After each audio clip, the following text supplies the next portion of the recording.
اس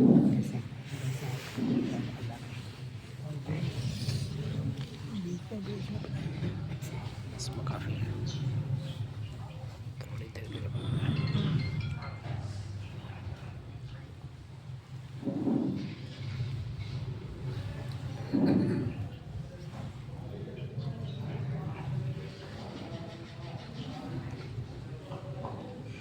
السلام علیکم ورحمۃ اللہ وبرکاتہ۔ الحمد للہ رب العالمین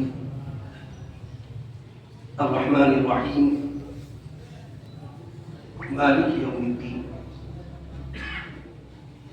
والصلاة والسلام على أشرف الأنبياء والمرسلين، والصلاة والسلام على رحمة للعالمين، والصلاة والسلام على خاتم النبيين، والصلاة والسلام على سيد الأولين، والصلاة والسلام على سيد الآخرين، والصلاة والسلام على سيد الأنبياء، والصلاة والسلام على سيد الأولياء، والصلاة والسلام على سيد الأتقياء، والصلاة والسلام على سيد الأصفياء. أما بعد، فقد قال الله تبارك وتعالى في القرآن الكريم والفرقان الحكيم: أعوذ بالله من الشيطان الرجيم، بسم الله الرحمن الرحيم. ثم أذن مؤذن أيتها العير. قال الله تعالى: إنما المؤمنون إخوة فأصلحوا بين أخويكم واتقوا الله لعلكم ترحمون. وقال الله تعالى: بسم الله الرحمن الرحيم، ياسين والقرآن الحكيم إنك لمن المرسلين على صراط مستقيم تنزيل العزيز الرحيم. وقال الله تعالى: بسم الله الرحمن الرحيم، الرحمن علم القرآن خلق الإنسان علمه البيان. وقال الله تعالى: فاسألوا أهل الذكر إن كنتم لا تعلمون. صدق الله العظيم. عن أبي هريرة قال: قال رسول الله صلى الله تعالى عليه وسلم: طلب العلم فريضة على كل مسلم. رواه مسلم. أيضا عن أبي هريرة قال: قال رسول الله صلى الله تعالى عليه وسلم: إنما جعل الإمام. وقال رسول الله راوي عن أبي هريرة قال: قال رسول الله صلى الله عليه وسلم: إنما جعل الإمام ليتم به، وإذا ركع فاركعوا، وإذا سجد فاسجدوا. أيضا عن أبي هريرة قال: قال رسول الله صلى الله عليه وسلم: أكرموا أصحابي فإنهم خياركم ثم يظهر الكذب. رواه النسائي، أو كما قال رسول الله صلى الله عليه وسلم. 300 سال سے ہند کے میخانے ہیں بند. اخبار کہتا ہے 300 سال سے ہند کے میخانے ہیں بند، اب مناسب ہے کہ تیرا فیض ہو عام اے ساقی. اور یہ مصرع لکھ دیا کہ شوخ نے محراب مسجد پر، یہ مصرع لکھ دیا کہ شوخ نے محراب مسجد پر، یہ ناداں جھک گئے سجدے میں جب وقت قیام آیا. یہ ناداں جھک گئے سجدے میں جب وقت قیام آیا، اور مسجد تو بنا دی شب بھر میں. لفظ امامت، لفظ مسجد کلام اللہ کے اندر 28 مقام پر آیا ہے. آج کی عظیم الشان تاریخ ساز بابرکت بارونق دینی اجلاس کی پرخلوص دعوت دینے والے آپ کے داعی مکرم، ہمارے داعی معظم، رفیق مکرم، جماسار عالم دین، مبلغ دین، مسجد حاضہ کے امام و خطیب، عالمی شہرت یافتہ دارالعلوم مدت العلماء کے فرزند دلبند، عزت مآب عالی جناب حضرت مولانا محمد مزمل صاحب الندوی مدد عالی، جن کی انتہائی پر اخلاص دعوت پر ہم سب اللہ کے مقدس گھر میں حاضر ہوئے.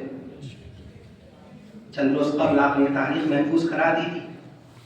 درمیان میں آپ باقاعدہ خیریت عافیت بھی لیتے رہے وقتاً فوقتاً اس جلسے کی تیاری جو نوجوان حضرات آپ کے ساتھ ماشاءاللہ ہر وقت ہم وقت رہتے ہیں، مؤذنین حضرات کی خدمات، ائمہ کرام ائمہ مساجد کی باقاعدہ جو خدمات ہیں، ان کے اعتراف میں چونکہ اس نشست کا آغاز ہوا ہے، بڑا اجلاس نہیں ہے مگر نوعیت کے اعتبار سے بہت اہمیت کا حامل ہے۔ عنوان ہے اذان سے امامت تک۔ لفظ اذان 4 حروف پر مشتمل ہے۔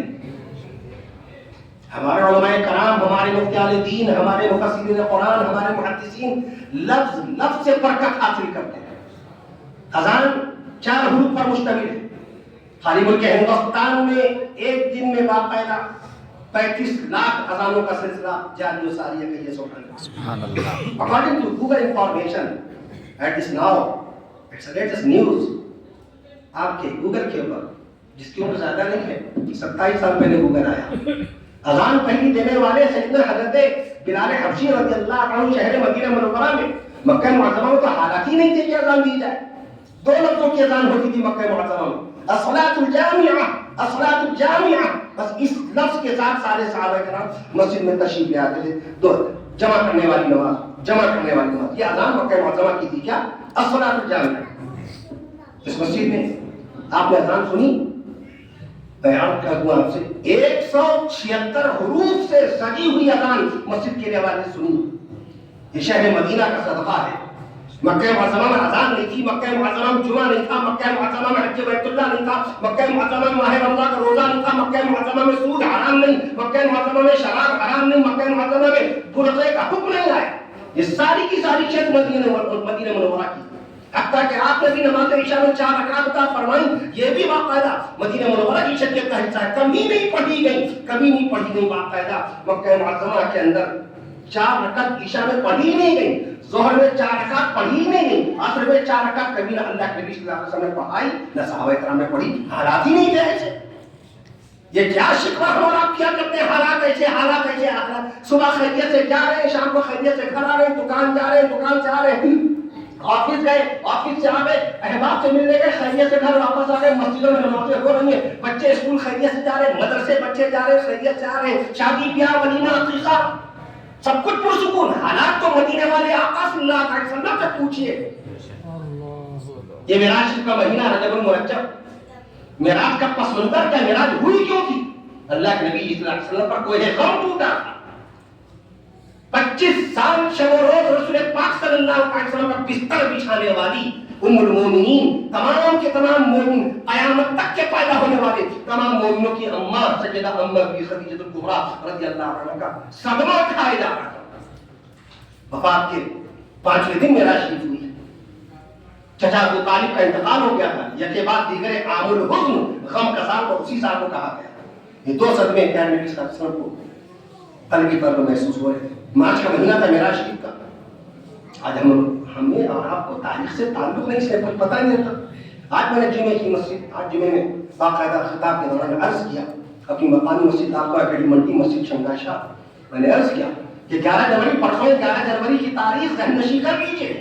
کوئی یہودی اگر آپ سے یہ پوچھ بیٹھے کہ بتاؤ اللہ کے نبی صلی اللہ علیہ وسلم مکہ معظمہ تم بیت المقدس کی طرف اس طرح رخ کر کے نماز پڑھتے تھے، اتر کی طرف، مدینہ منورہ آنے کے بعد بھی 16.5 مہینے تک آپ کے نبی اللہ کے حبیب صلی اللہ علیہ وسلم 16.5 مہینے تک فلسطین کی طرف بیت المقدس کی طرف رخ کر کے نماز پڑھتے رہے۔ بتائیے اللہ کے نبی صلی اللہ علیہ وسلم نے خانہ کعبہ کی طرف رخ کر کے نماز پڑھنا کب سے شروع کیا؟ آپ شرمندہ ہو جائیں گے۔ If you have no answer، اگر آپ کے پاس جواب نہیں آپ شرمندہ ہو جائیں گے، تو کم سے کم اتنی بات تو رکھیں۔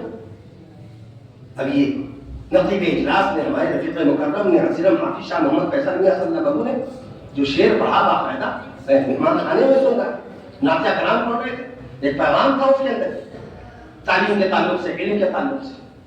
ہمارے نوجوان حافظ و قاری رفیق مکرم داعی مکرم حافظ محمد اکبر میاں فرقانی مدرسہ امداد العلوم کے بانی مبانی آئے گئے صرف اور صرف علمی پر تعلیم قائم کرنے کے لیے۔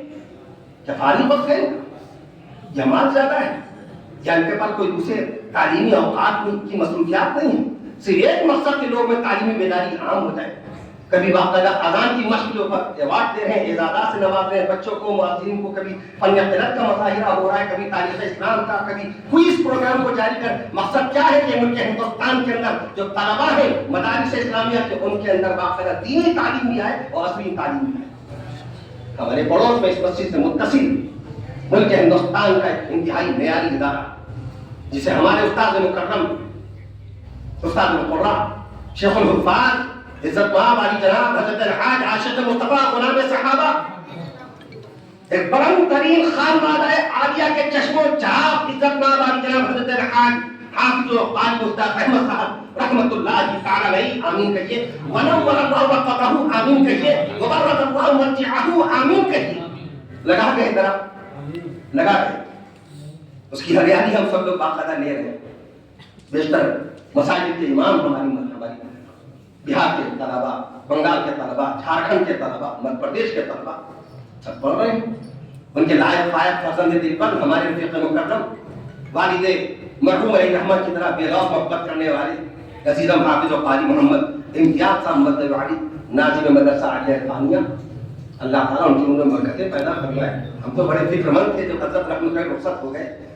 حضرت مولانا علی میاں رحمۃ اللہ کا انتقال ہوا تھا 1999 میں. ملت اسلامیہ بڑی متفکر ہو گئی کہ مسلم فیصلہ بورڈ کی قیادت کون کرے گا، ملک ہندوستان کے 22 کروڑ مسلمانوں کی باقاعدہ سرپرستی کون کرے گا. مولانا رابع صاحب رحمۃ اللہ تعالی علیہ باقاعدہ اس طرح درویشی کی کیفیت ان کی ہوا کرتی تھی، داہنے اور بائیں چپلوں کا فرق بھی نہیں پتا ہوتا تھا. طلبا پہناتے جا رہے، حضرت آپ نے بائیں پیر کی چپل داہنے میں پہنی ہے. ایسی کیفیت تھی کہ اللہ کیا ہوگا کیا ہوگا. مگر رب الجلال نے جب مسئولیت عطا فرمائی، ذمہ داری اور منصب عطا فرمایا تو وہ ایسا کام کرتے گئے کہ آج دنیا یاد کرتی ہے حضرت مولانا سید محمد رابع الدین ندوی رحمۃ اللہ تعالی کی قیادت. حضرت ابو صدیق اکبر رضی اللہ تعالی عنہ کی وفات ہو گئی 13 ہجری میں. حضرات صحابہ کرام رضوان اللہ تعالی علیہم اجمعین غمزدہ تھے. امت محمدیہ کی قیادت کیسے ہوگی، سرپرستی کیسے ہوگی، خلافت کا فریضہ کیسے انجام دیا جائے گا. حضرت خطاب کے بیٹے امیر المومنین عمر فاروق اعظم رضی اللہ 22,51,030 مربع میل کا علاقہ، 22,51,030 مربع میل کا علاقہ فتح کرنے والے عمر فاروق اعظم امت کو کیسے سنبھالیں گے. دیکھیے اسلام کہاں پہنچ گیا. نیل کے ساحل سے لے کر تابخا کے کاشغر، اقبال نے کہا نیل مصر کے اندر 7 ملکوں سے ہوتا گزرتا ہے دریا نیل. دنیا کا it's a biggest river of the world, دنیا کا سب سے بڑا دریا دریا نیل، 6,500 کلومیٹر لمبا. نیل ایک اور مسلم حرم کی پاسبانی کے لیے نیل کے ساحل سے لے کر تابخا کے کاشغر، یہ اقبال نے پیغام دیا. 1,036 شہروں کے فتح کرنے والے فاروق اعظم. یہ بچوں کو پتا ہے، بچے کو ایپ معلوم ہے موبائل کے، اس کو باقاعدہ موبائل کے اوپر آنے والے پروگرام کا علم ہے، اس کو گوگل کے متعلق معلوم ہے، اس کو یوٹیوب کے بارے میں معلوم ہے، اس کو فیس بک کی ریلز معلوم ہے. آج لگا ہوا ہے 4,90,00,000,000 آدمی انٹرنیٹ کے اوپر، 7,03 کروڑ آدمی موبائل استعمال کر رہا ہے ضرورت کے طور پر. لیکن جو لوگ انٹرٹینمنٹ کے طور پر موبائل استعمال کر رہے ہیں ان کی تعداد 4,90,00,000,000. اس میں جو لوگ یوٹیوب کے اوپر اپنا وقت ضائع کر رہے ہیں ان کی تعداد ہے 2,50,00,000,000. 2.5 ارب آدمی یوٹیوب پر اپنا وقت ضائع کر رہے ہیں. جن لوگوں نے یوٹیوب کو لانچ کیا ان کا مقصد دو ہی تھا، میسج کو عام کرنا ہے، ہیومینٹی کو عام کرنا ہے، ایجوکیشن کو عام کرنا ہے، کوالیفیکیشن کو عام کرنا ہے، سویلائزیشن کو عام کرنا، سمپیتھی کو عام کرنا ہے، ہیومینٹی کو عام کرنا، ایکوالٹی کو، برابری، یکسانیت کو عام کرنا. جاوید کریم جرمنی کے تھے یوٹیوب لانچ کرنے والے، ان کے دو چارلز ہارلے امریکہ کے، اسٹیو چین تائیوان کے. میں نے پرسوں حیدرآباد کے خطاب میں اس کا تذکرہ کیا تھا. لوگوں کو تاریخ کا معلوم ہو، تاریخ سے بے بایا. مولانا علی میاں رحمۃ اللہ بڑے فکر مند رہتے تھے. ان کے استاد مکرم علامہ سید سلام النقوی رحمۃ اللہ بڑے فکر مند رہتے تھے کہ ملت میں تاریخ کا ذوق و شوق ہی نہیں. مسجد ہے، نماز پڑھ رہے، اذان سن رہے، اذان ہو رہی، کب ہوئی پہلی اذان کب ہوئی، مسجد میں متولی ہے، پہلا متولی کہاں ہوا، متولیت کا آغاز کہاں سے ہوا، نظام کس نے بنایا متولی ہونے کا. مولانا مزمل نبی صاحب نے اس وقت دعوت کی، میں نے عرض کیا کہ آپ کا باقاعدہ عنوان اس قدر ایمان کا فروز ہے کہ اس کے بعد تو بہت تفصیلی خطاب ہونا چاہیے، مگر مختصر خطاب چونکہ تھوڑی دیر کے بعد عشاء ہے، رات کا کھانا ہے ماشاءاللہ الحمدللہ. میں عرض کرتا ہوں آپ سے، جیسے تاریخ میں نے بتائی نہیں، 11 جنوری کیا تاریخ، جس خانہ کعبہ کتاب الخط کر کے دنیا کے 2 ارب 2 کروڑ مسلمان ایک دن میں باقاعدہ طور پہ اور 40 رکعت ادا کر رہے ہیں، سبحان اللہ کہیے. 2 ارب دنیا کے 2 ارب 2 کروڑ مسلمان ایک دن میں 40 رکعت 96 سجدے جس بیت اللہ شریف کی طرف رخ کر کے باقاعدہ